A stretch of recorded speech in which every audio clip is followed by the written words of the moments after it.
Have you found it difficult to feel the need for community as a Christian in leadership? Does it feel like no matter what you do, finding something that feels like family is elusive? We get it. And today we're going to discuss the small but powerful changes you can make to create habits and systems for connection and community. This is going to be a good one. Let's jump in. If you're tired of leading others while secretly battling doubt, discouragement, and mental warfare, and you want practical tools to renew your mind and walk boldly in your calling as a leader, you're in the right place. Welcome to Believe and Become.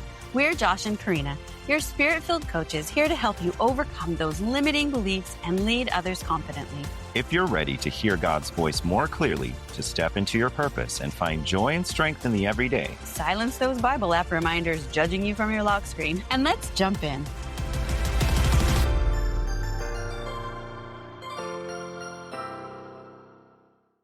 Hey friend, before we get started, we've got a quick invite for you. If you're a spirit-filled Christian in leadership who's been caring a lot lately, maybe you're tired, overthinking, or just wondering how to find your next breakthrough, we would love to help. Sign up for a free 25-minute transformation session where we'll help you get clarity and create a practical plan to move forward in peace. You'll also learn about our one-on-one coaching program designed to help you renew your mind and lead from presence instead of pressure. Just head to joshandkarina.com/coaching. That's JOSHANDCORINA.com/coaching to book your session. Now, let's dive in. Well, welcome back to the Believe and Become podcast. We are so glad that you are here with us, and we're excited about this topic. Christian community is so vital to our life as believers, really to our connection with God. It is important that we are connected with others to keep us accountable, to keep us moving forward. And so we're really excited to discuss this topic today that is so near and dear to our hearts. So this week, we're going to talk about why do we need community? Why is that even important? And then we're going to give you a few ideas as to how to incorporate some habits and systems into your life to show you how you can get involved and take initiative to build the community that you are looking for.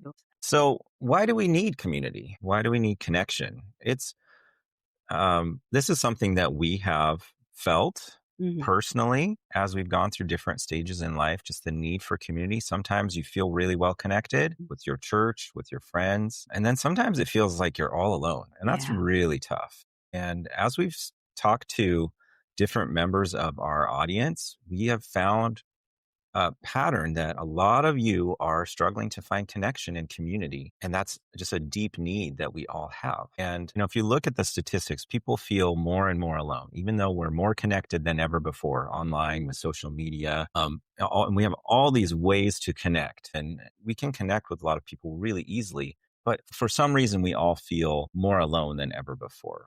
And I think it's really important that we recognize that there's something really valuable about connections that feel like family, something that's really necessary to us as humans for deep and meaningful relationships. And sometimes those relationships aren't possible to be face to face. Maybe you live on the other side of the world from your family members, and sometimes your best friend moves away. You can't necessarily get together for coffee, but there's something about that deep and meaningful connection that I think everyone is looking for. Yeah, we all need that.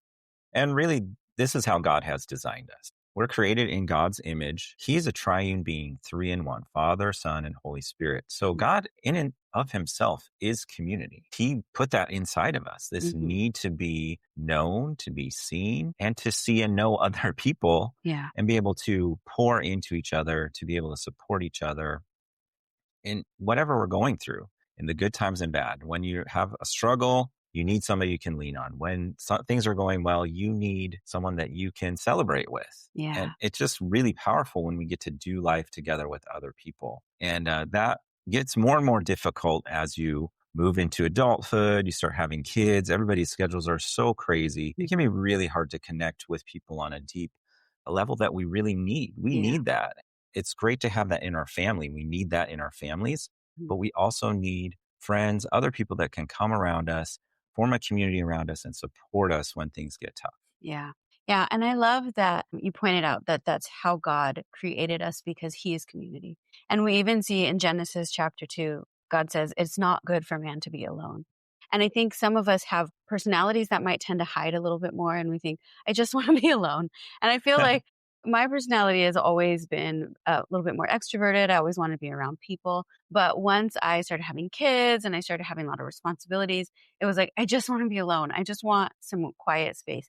But it's so important that we are connected to other people in our same season. That is helpful. But I think there's huge value in mentoring those who are younger and reaching up to those who have gone before you, who have already been where you are and who can help you. There's something so beautiful about community, multi-generational community, where we can all speak into each other's lives. And then we know that the Bible says, don't forsake the gathering of the brethren, right? We know that the Bible clearly instructs us to gather together. We are to assemble with other believers because it is important that we encourage one another and build each other up.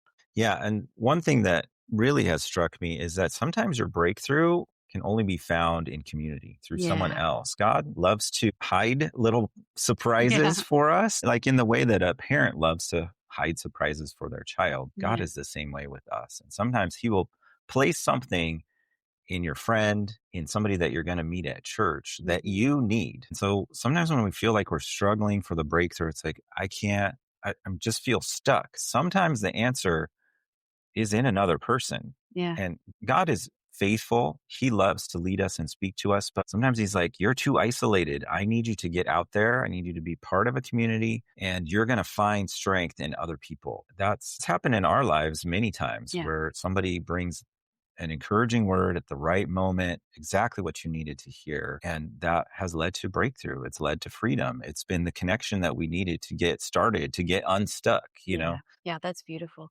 So, we wanted to talk about some of the weekly habits and systems that you can create in your life to help you get connected. It's important to recognize that if you don't put yourself out there, you're not going to find the friends and the family and the community that you need. And so, being around people is the first step.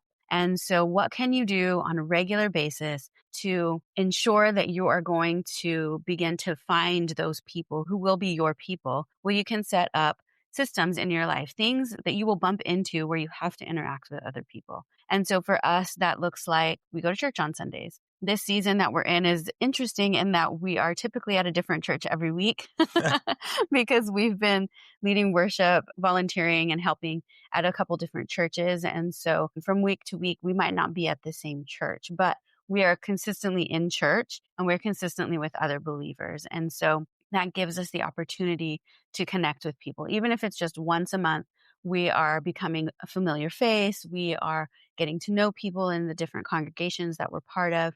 And so every Sunday we find ourselves in church, and that gives us an opportunity to introduce ourselves, to get to know other people, to say, hey, how are you? To pray for somebody, to receive prayer. One of the churches that we went to the very first week, Josh got this beautiful prophetic word from a couple that we had never met before. And they just came and encouraged him. And it was so powerful. And so recognizing that, putting yourself in the place where you will be with other believers regularly is so, so valuable for your walk with the Lord and for your own personal development. You have to engage in those Hmm. communities.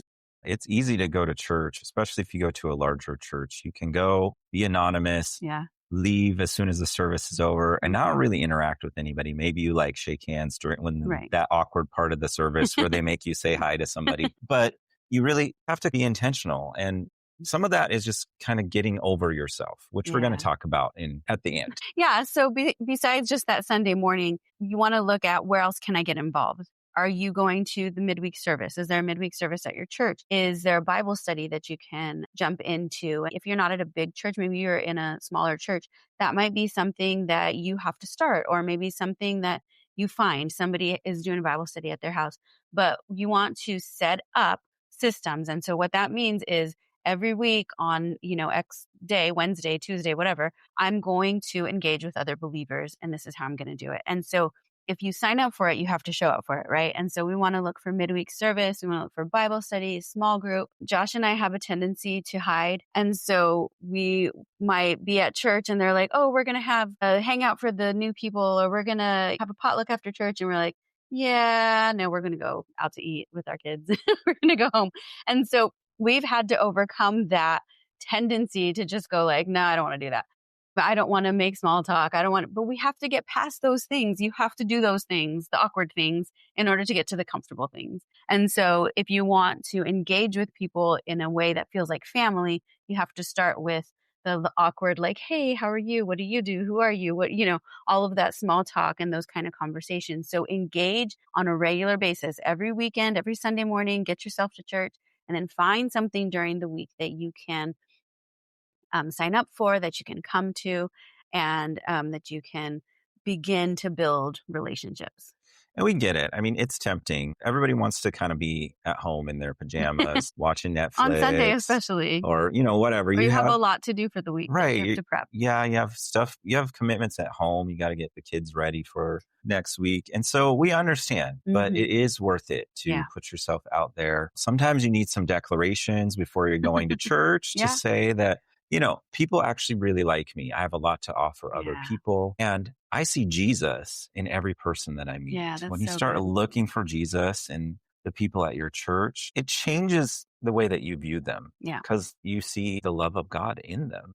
Mhm. God's presence is in each and every one of these people. And it really changes your value for them and the way that you approach them. And if you approach people with, they're going to like me no matter what I say, they see that in you. Yeah. They sense that in you. And it just makes it a little bit easier to relate to people maybe that you've never met before. One of my favorite declarations is, if they're supposed to like me, they're going to like me.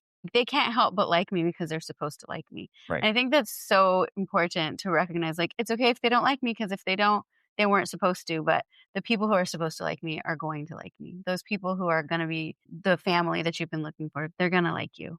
Yeah. So, and one of the things that has helped us a lot is always to just get involved.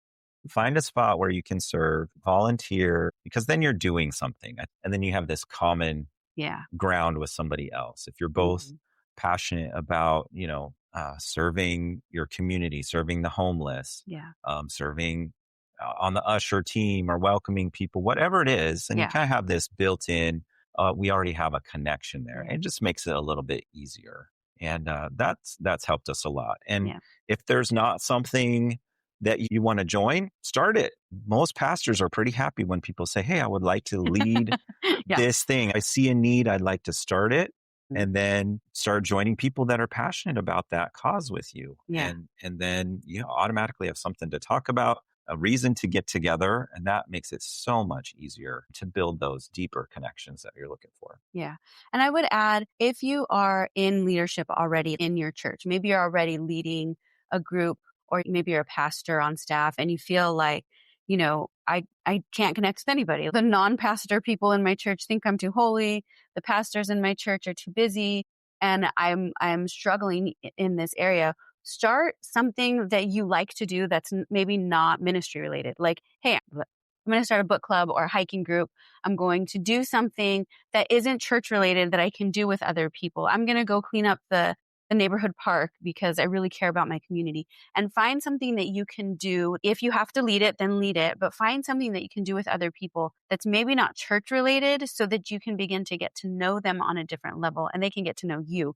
They can get to see how much you love reading murder mysteries, or how much you love your neighborhood and how important people are to you, or how much you love hiking or riding mountain bikes or whatever it might be. They'll begin to see a different side of you, and then they can begin to look at you as just another person, not somebody that I have to be holy around. And I think that might be a little bit helpful for you if you're in leadership and already, or you feel like I don't maybe have time to lead a whole nother ministry, but I could really use an opportunity to do something that I love, or a hobby, Go a play break. pickleball or whatever. Yeah, totally. So something that you could just do for fun. Yeah, that's great.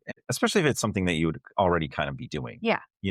Just invite some more people from your church. Hey, I'm going to go play pickleball. You want to tag along? I'm a beginner. You want to start with me? Let's learn, but you have to be intentional and you have to take some initiative, because those types of relationships don't happen automatically. It's not like when you were in grade school and you were hanging out on the playground and you saw somebody else that liked to build piles of dirt, or whatever. Or like wore pink shoes, just like you. Exactly. You're like, okay, you look like you could be a friend. Let's hang out. And then you have time every day at recess where you're going to do that anyways. You're just going to see them every day. And it just different. happens. Yeah. It does not happen when you're an adult. And No. it makes you sad. You're like, I wish it was easy Right. when I was a little kid. Yeah.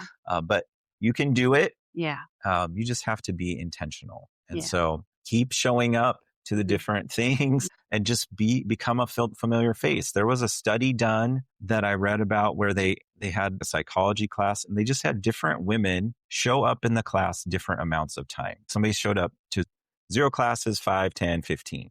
And then at the end, none of the students knew these women. They never met them, but they rated them on likability. And the lady that had shown up the most was liked the most, It's crazy. even though they never interacted, anything. They were just a familiar face. And they're like, oh, I like that person. Yeah. Just because you kind of recognize them. And so That's just crazy. being there Yeah.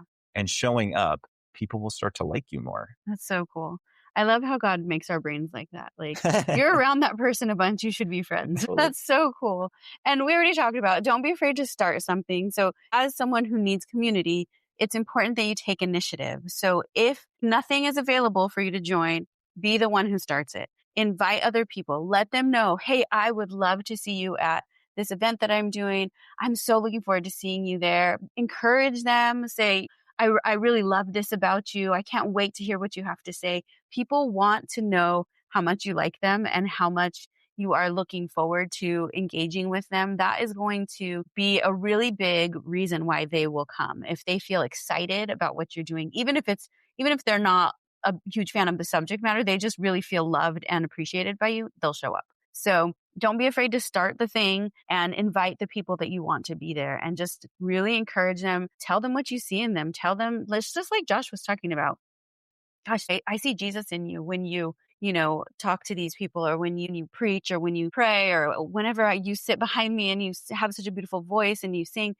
Encourage them and point out the Jesus in them because really people are going to want to be around you if you're an encourager. That's true. And it kind of gives you a mission to Yeah. why you're there, a reason to be there. I know for me, when I uh, was in ministry school, at some point I realized I'm called to be a father here.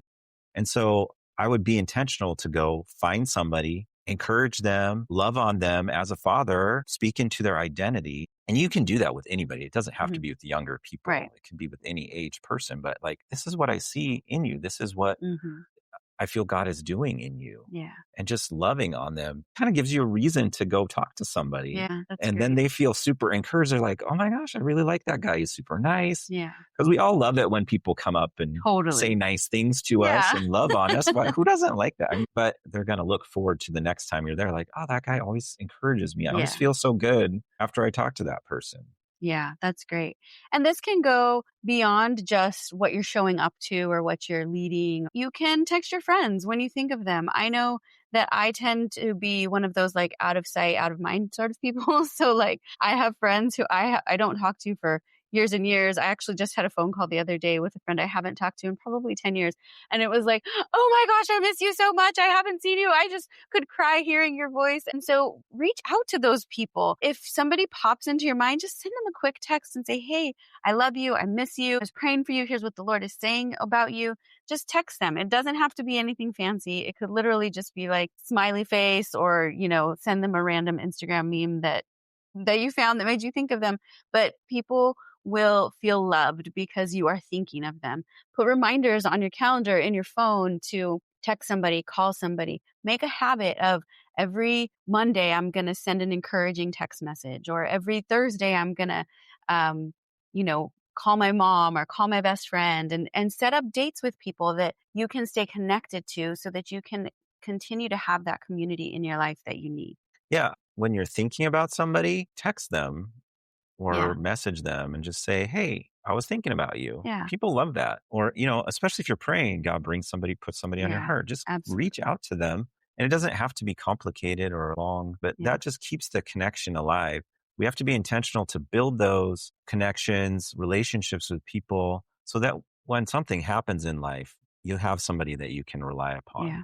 People aren't real happy when the only time they hear from you is when you're in crisis, Right. right? And so you want to have that basis of relationship that you've already built throughout the years. Yeah. And then, you can be a resource for each other when you need help. Yeah. We actually had a situation like that early in our marriage when our first son was born. We had been in our music ministry at our church for probably 4 or 5 years at that point. And we had been leading worship and directing the choir. And, we were still pretty young. We were in our late 20s at that time. And a lot of the people we led were older. And so we were on the opposite end of where we are now, which is kind of funny, where we felt like, I don't know how to connect with these people because we don't have kids and we're not, I never considered myself a grown up when I was in my 20s. I was always like, I still feel like a little kid. And so I struggled sometimes to feel super connected. It took a while, but we had our first son, and he had something called paroxysmal benign torticollis, I think is what it's called. But basically what it means is that he gets off balance and there's just something kind of like in his little brain or in his equilibrium that wasn't quite right. And but we didn't know that. So he was newborn. He's doing super weird things. His eyes are going all sorts of directions. He would hold his breath and kind of like nearly pass out. And so we ended up at the Children's Hospital in Oakland and staying overnight. And he has all of these little things attached to his head, doing brain scans. It was terrifying and crazy time. And through that time, we had people who said, hey, we have points at this hotel. We would love to put you guys up there while you're there with your son. We had text messages and phone calls, and we're praying for you. We had meals. We had literally everything that we needed. And we had so much support from our community that just drew us in even closer because we had been showing up. We had been doing the job that the Lord gave us, and we had been connecting as best we could. But when we had a time of crisis, we really saw how loved we were and how much people cared. And so I think it's really important that we recognize the value of our community isn't necessarily just in the crisis, but that we get to be that to other people as well, that we get to be the hands and feet of Jesus, and that we get to do life together, whatever that looks like. If that looks like a meal in a hard time or some, airline points when needed or whatever it might be. But we felt that love and just the care of the Lord through our community in that pretty difficult time for us. Yeah. Our son is fine, by the way. He grew out of it pretty quickly. By the time he was about 2 years old, he has not had another dizzy or vomiting spell since. So sometimes we need to work on our beliefs. Yeah. When we're trying to get into community, sometimes we don't know what we have to offer. Or we think, people probably aren't going to like me. I'm afraid of being rejected. Mm-hmm. That is a huge one. Yeah. And one that I've dealt with too is kind of you pre-reject people because you say, if they got to know the real me, they wouldn't like me. And that is not healthy. And it's not true. It's just a lie that the enemy's tricked us into believing. Yeah. And so we need to get better beliefs, higher beliefs about ourselves. Yeah.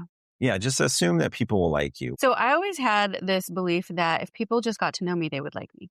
I literally I felt like, well, if somebody doesn't like me, it's because they don't really know who I am. And that's probably not how everybody in the world functions, right? Like you said, you maybe struggled a little bit with if they got to know the real me, they wouldn't like me. So I have to put on this maybe facade. But we all come with these different things, right? Where we have a filter through which we see the way that people respond to us. We have a filter through which we really see ourselves. We think, they don't like me because they didn't wave at me. They didn't acknowledge me when they walked past me in the hallway and so we start to see ourselves through those same filters. And I think it's important that we ask God, what do you think about me? What do you think about me, God? Because I definitely had those experiences where people did get to know me and then they chose not to like me. And I was like, you know what? Well, that's just a bummer for you. But I was always just a little bit more confident in that area. But those experiences where somebody was like, I don't really like the way you do this, or I don't like the way you talk like that, or whatever it might be, they kind of started to chip away at who I thought I was or what I thought I had to bring. And so I had to come back to, okay, God, what do you think about me? Because that's really what matters. I know you like me, Jesus, but why? And so we can ask God what he thinks about us, and then we can walk in that knowledge of, okay, this is who God says I am. God says I am loved. God says I am accepted. God says I am important. And so I can walk into a room with that confidence instead of looking for those things in other people. Do they think I'm loving? Do they think I'm beautiful? Do they think I'm worth investing in? We don't have to look to fill those needs with the opinions of others. Yeah, really, God's opinion about us is the only one that really matters. So that's why it's so important that we spend time with him, receiving our identity from him, and then operating out of that. So declarations are a huge part of that. And just getting into the word. What does Mm-hmm. God say about me? Mm-hmm. And allowing him to speak that into you. And then Mm-hmm.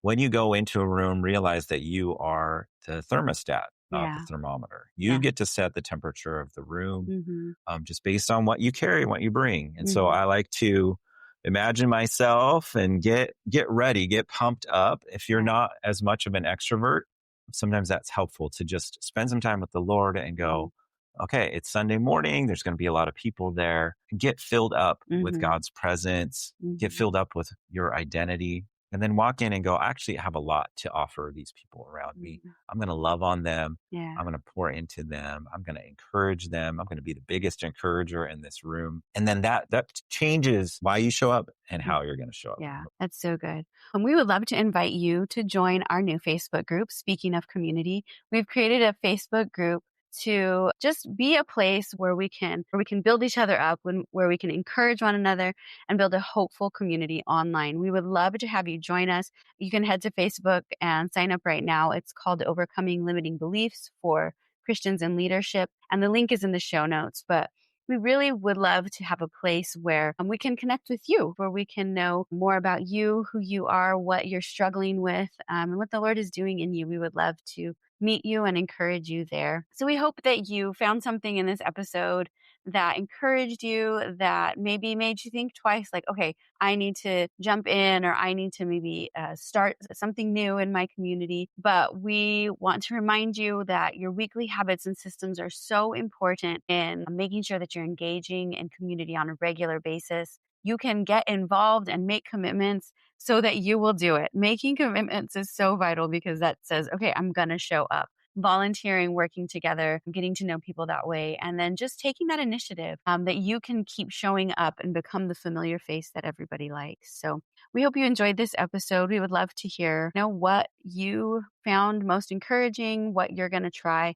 to build community in your area. Yeah. And God is just giving you the courage right now to step out, to make some new connections, to connect with people that you really haven't met before. He's going to build that community. He knows the desires of your heart, and he wants to fulfill that. So as you pursue him, you just pray and say, God, I need some more friends. I need the right friends. And then go out and start meeting some people and just getting a little bit out of your comfort zone. God will build the community that you need. He is faithful to do that. That's one of those prayers that he loves to answer. So there's just grace on you to do that right now. Thank you so much for spending time with us, and we'll talk to you in the next episode.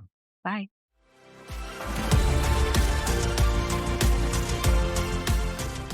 Hey friend, we hope you enjoyed today's episode. If so, would you take 30 seconds to share this podcast with someone who may need encouragement or practical tools for fighting their battle? Then rate and review this podcast. Help us spread the message of transformation far and wide. All right, time to walk back into the noise with peace, purpose, and maybe a tiny bit of caffeine. We'll meet you back next Thursday for another episode.